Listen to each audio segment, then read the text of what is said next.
ಜಮೀರ್ ಅಹಮದ್ಗೆ ಸಚಿವ ಸ್ಥಾನ ಸಿಕ್ಕಿಲ್ಲ. ಬದಲಾಗಿ ಯುಟಿ ಖಾದರ್ಗೆ ಮುಸ್ಲಿಂ ಸಮುದಾಯದ ಖೋಟಾದಡಿ ಕೊಡಲಾಗಿದೆ. ಹಾಗಾದರೆ ಮೊದಲ ಲಿಸ್ಟಿನಿಂದ ಕೈಬಿಡಲಾಗಿರುವಂಥ ಜಮೀರ್ ಅಹಮದ್ಗೆ ಎರಡನೇ ಲಿಸ್ಟ್ನಲ್ಲಿ ಅವಕಾಶ ಸಿಗುತ್ತಾ? ಎರಡನೇ ಪಟ್ಟಿಯಲ್ಲಿ ಡಿ.ಕೆ. ಶಿವಕುಮಾರ್ ಸಂಪುಟದಲ್ಲಿ ಸೇರ್ಪಡೆ ಮಾಡಿಕೊಳ್ತಾರಾ, ಅಥವಾ ಅಲ್ಪಸಂಖ್ಯಾತರ ಕೋಟಾದಲ್ಲಿ ಯುಟಿ ಖಾದರ್ಗೆ ಅವಕಾಶವನ್ನು ಕೊಟ್ಟು ಅಲ್ಪಸಂಖ್ಯಾತರಿಗೆ ನಾವು ಅವಕಾಶವನ್ನು ಕೊಟ್ಟಿದ್ದೇವೆ ಅಂತ ಹೇಳಿಕೊಳ್ತಾರಾ? ಜಮೀರ್ ಅಹಮದ್ ಸಿದ್ದರಾಮಯ್ಯವರ ಬಲಗೈ ಬಂಟನಾಗಿದ್ದರು. ಸಿದ್ದರಾಮಯ್ಯ ಸಂಪುಟದಲ್ಲಿ ವಸತಿ ಸಚಿವರಾಗಿದ್ದರು. ಈ ಬಾರಿ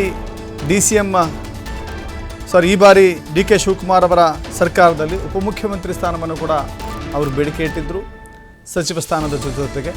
ಆದರೆ ಅದೇ ಸಂದರ್ಭದಲ್ಲಿ ಒಂದು ಆಡಿಯೋ ರಿಲೀಸ್ ಆಯಿತು.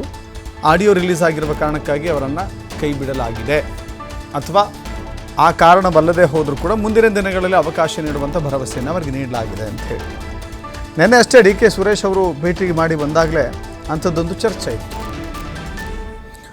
ಡಿ.ಕೆ. ಸುರೇಶ್ ಅವರು ಭೇಟಿಯಾದಾಗ ಜಮೀರ್ ಅಹಮದ್ಗೆ ಅವಕಾಶವನ್ನು ಮಾಡಿಕೊಡೋದಿಲ್ವೇನೋ ಅನ್ನೋ ಮಟ್ಟಕ್ಕೆ ಚರ್ಚೆಯಾಗಿತ್ತು. ಅದು ಈಗ ನಿಜವಾಗಿದೆ. ಅಟ್ಲೀಸ್ಟ್ ಮುಂದಿನ ದಿನಗಳಲ್ಲಿ ವಿಸ್ತರಣೆಯಾದ ಸಂದರ್ಭದಲ್ಲರೂ ಅವಕಾಶ ಸಿಗುತ್ತಾ ನೋಡಬೇಕಾಗಿದೆ.